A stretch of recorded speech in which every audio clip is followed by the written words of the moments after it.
Good morning. How are you? I hope you had a great weekend. I hope that you're all happy and healthy and safe.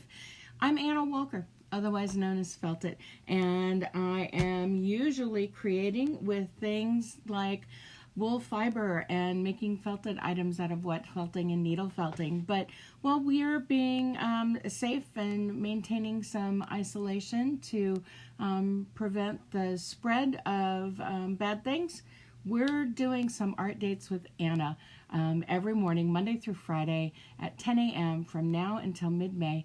And today's project, let me pull it over here, is stained glass. And I say that with air quotes because there's nothing glass here. Stained, yes, but not glass. We're going to make a beautiful little stained glass piece that we can hang in the window or that we can tape up to a glass door, something like that. I'm going to move the camera down and turn on the big overhead light so that you guys can see things really well, and we'll get started. All right, so the camera is down. Let me turn the big light on. There we go.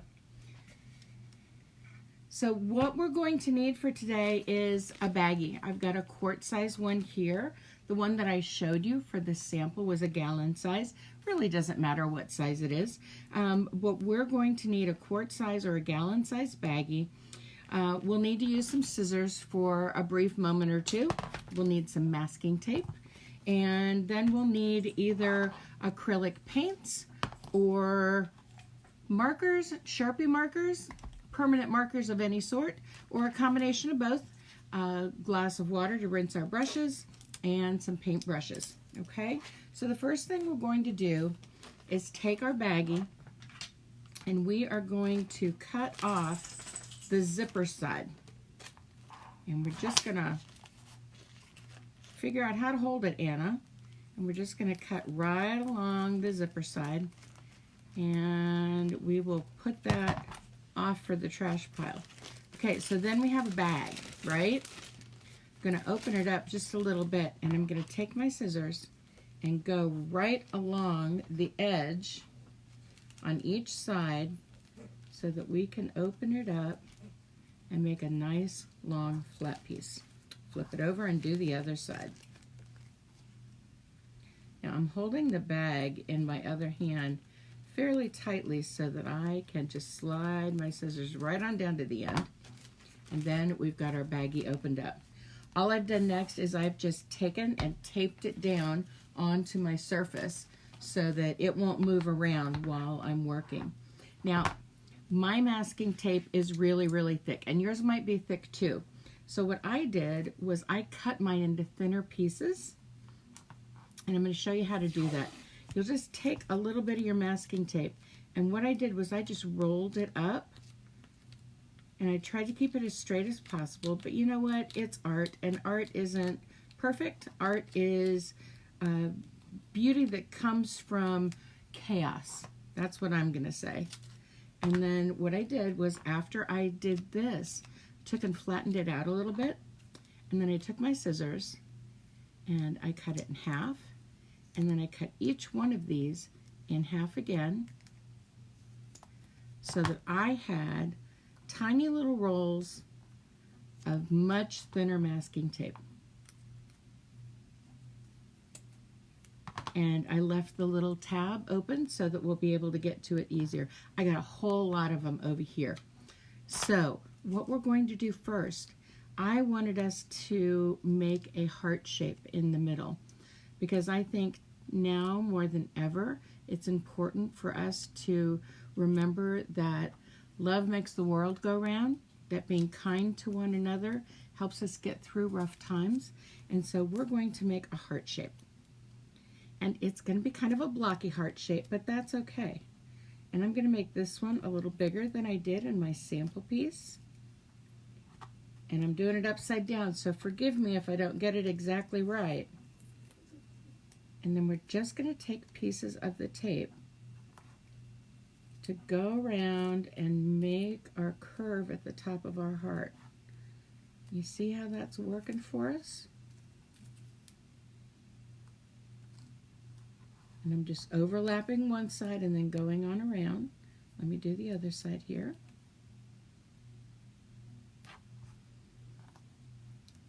See, and having these little rolls of tape already ready to go really helps out a lot with this project.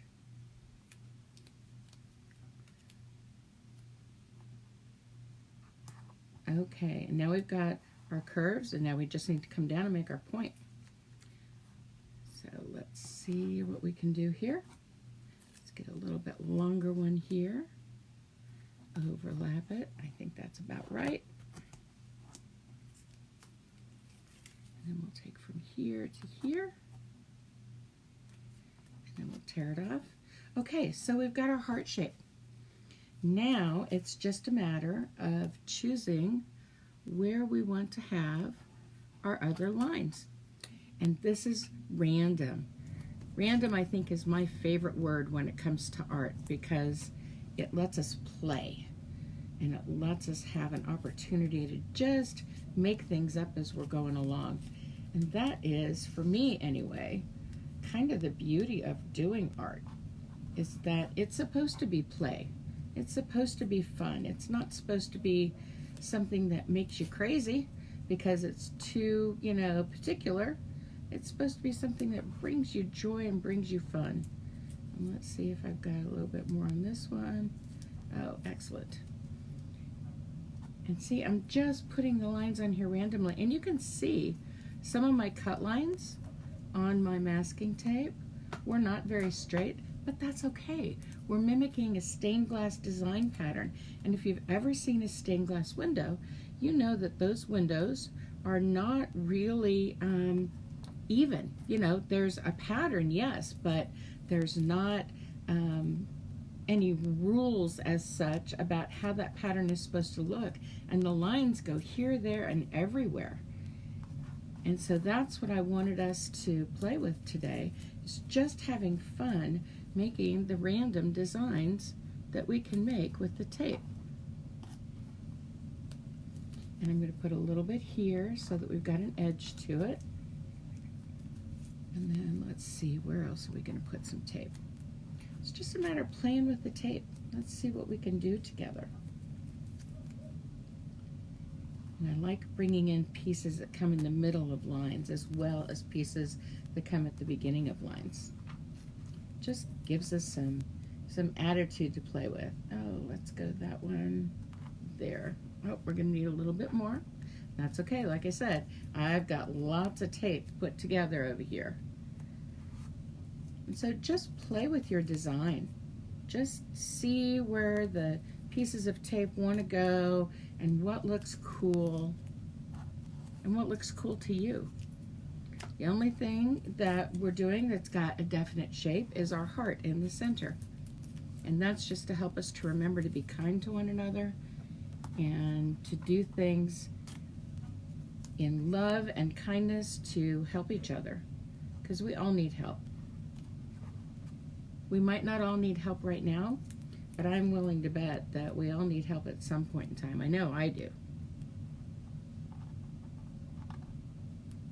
Push that over there.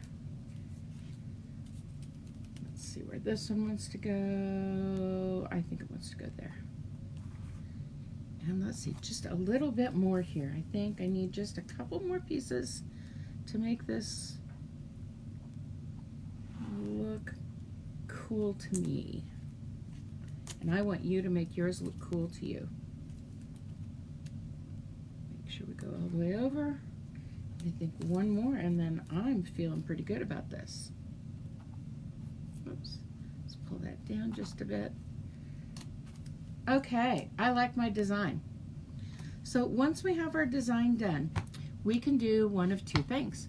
We can, excuse me, we can either use the Sharpie markers, and I am going to use a Sharpie marker here for the red in the center, but I'm going to use a combination of both the Sharpie markers and the paint, and I'll show you why. First, the Sharpie marker, oh, is this one dead? Let's find out. Well, we've got some in here. Not a lot, but it'll be enough for me to show you what I wanted to show you.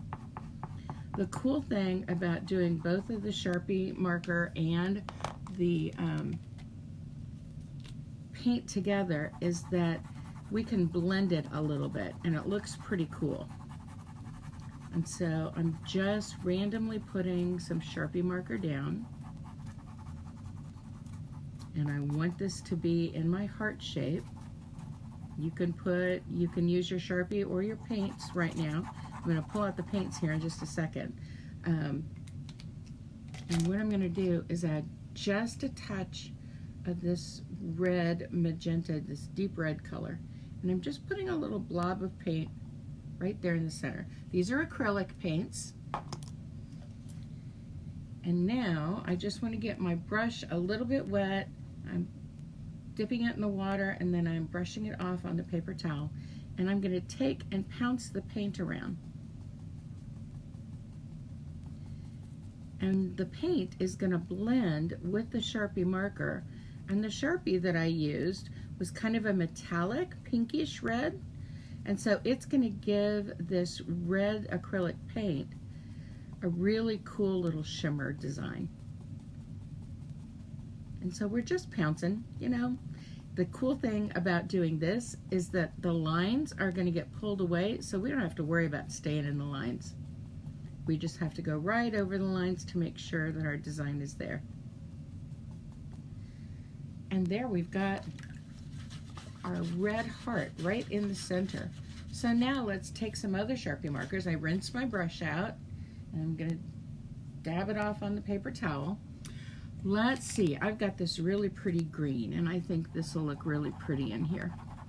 And some of these I might just leave with the Sharpie marker and not worry about coming over with paint.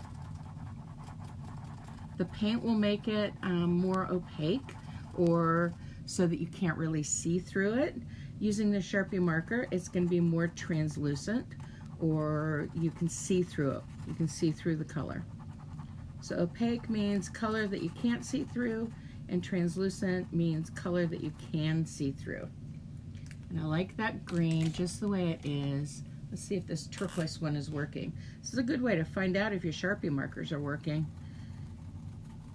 Now, if they aren't, one thing you can do to rehydrate your Sharpie markers is you can put a little bit of rubbing alcohol. Have your parents just sort of soak them in a tiny bit of rubbing alcohol, and then for just a couple of minutes, and then turn it upside down like this, and that alcohol will come in, because Sharpie markers are an alcohol ink.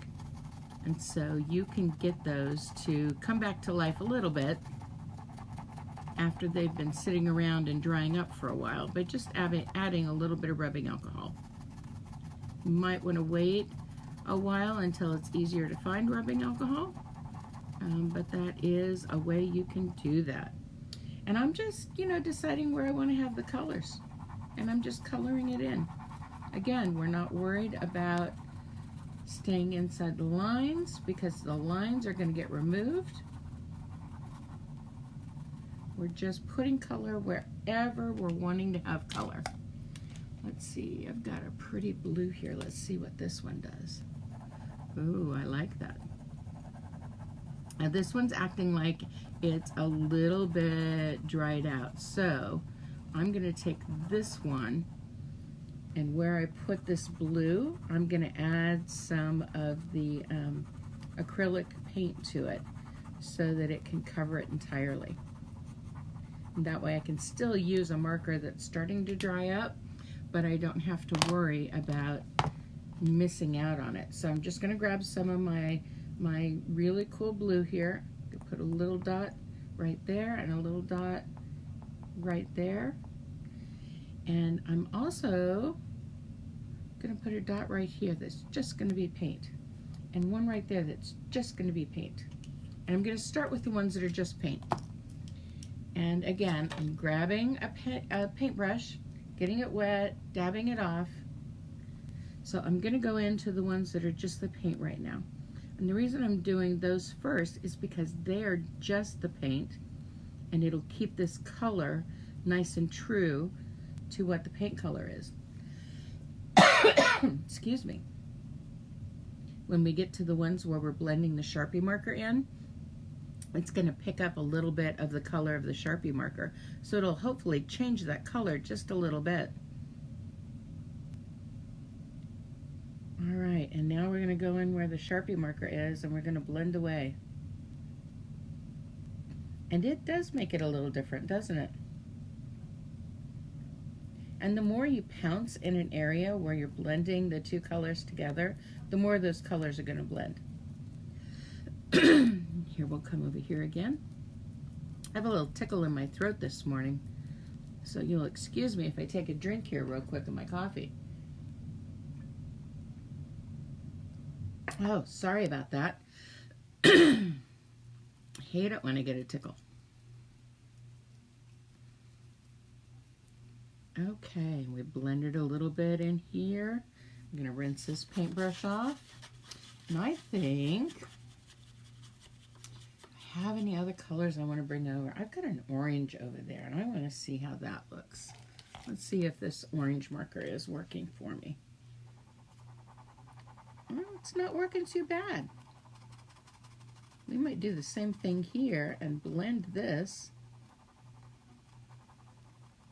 with another one, with another paint color. That's nice. And let's put some orange here. It's just figuring out where you want to have your different colors.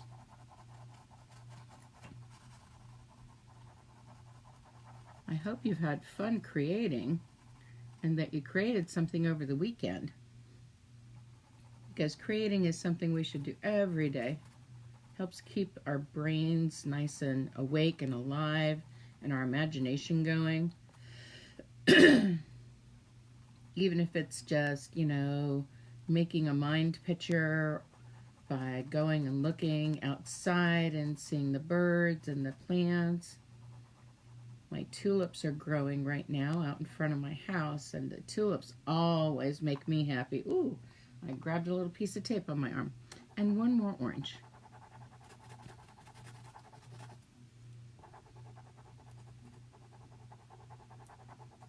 Maybe you're making up a game that you can play.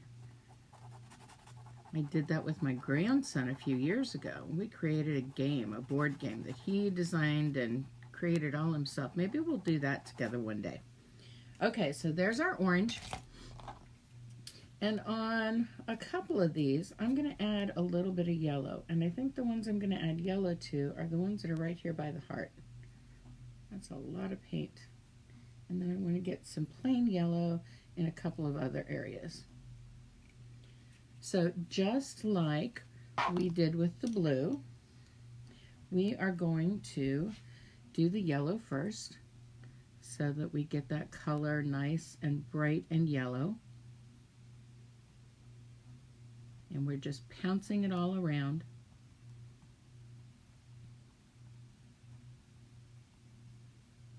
Just letting that color be everywhere in that spot. And the same over here. I'm going to push this color around so that it fills this entire spot. And keep that color nice and bright and yellow. And then we'll come in on these couple that we've added the yellow over the orange Sharpie marker, and we'll see what we can do with those. And so I'm just, oh, look at that blending.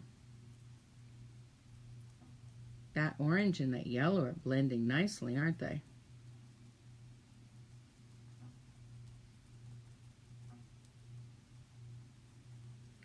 And we can even swirl it a little bit with our paintbrush and get it to blend even more. And let's do this up here.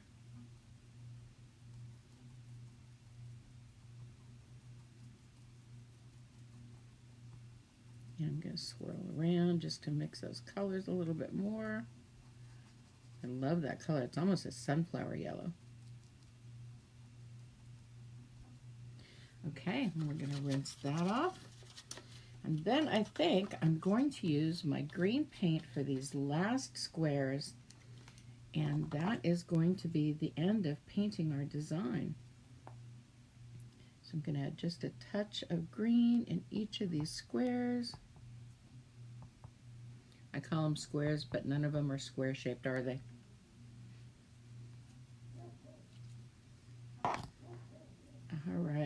let's see, we're going to use this one, I think. I'm just going to take and pounce that green.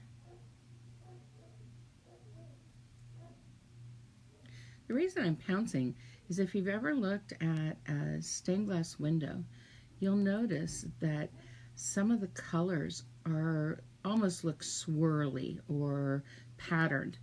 And you can get that mimicked by doing this pouncing or swirling motion with your paintbrush while we're working on this. Because there are areas in a piece of stained glass that are darker than others. There are other areas that are lighter than others. There's some areas where you can almost see a pattern in the glass. And that's just the nature of the glass that's used for stained glass windows. So we wanted this to look as authentic as we could.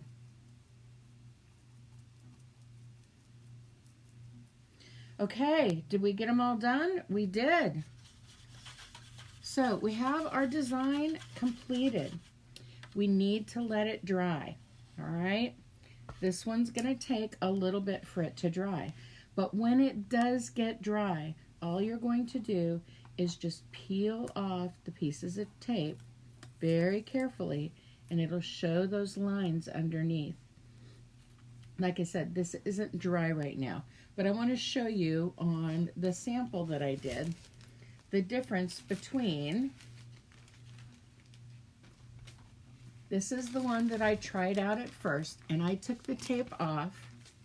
The yellow is just paint, and the orange is paint and Sharpie marker. And I took the tape off about 30 minutes to an hour after I painted it, and we got nice sharp lines where the masking tape was. In the other one, the one that I showed you at the beginning, you can see we don't have really sharp lines. We've got some areas that look like they've got part of the tape pulled off. I let this one dry overnight, and in doing so, some of the paint came off with the tape. So don't let your stained glass dry for more than an hour before you take that tape off very, very carefully, okay? And that's today's project. Let me tilt the camera up and turn off the light. Hello again. I want to show you what we're going to work on tomorrow. We are going to have some fun making some cards, and I'm going to hold these up and see if you can guess what these cards might be made out of. Any ideas? Any ideas? Well, I'll tell you, we're going to need some crayons. We're going to need a vegetable peeler. We're going to need some adult help or big sister or big brother help with an iron. And if we have an ironing board, that's great. If we don't, we need an old towel for the table. And we'll need a little parchment paper in addition to the cardstock. These are made out of shaved crayons. And so we're going to make a couple of cards tomorrow. And then I'm going to say, ask you to take the cards and to send them to somebody to brighten their day, to give them a little something to look forward to.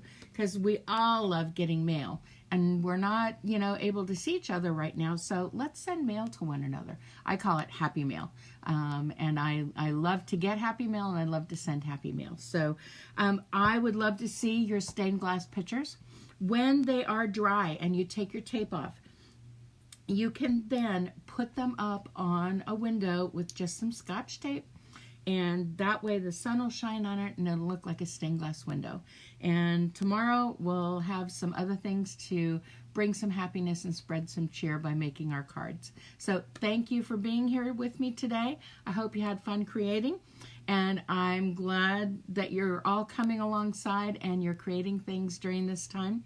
And if you or your parents want to know more about the felting that I do, you can go to stabthingsintoexistence.com and you can see all about it there. So until tomorrow, I'll see you later. Bye.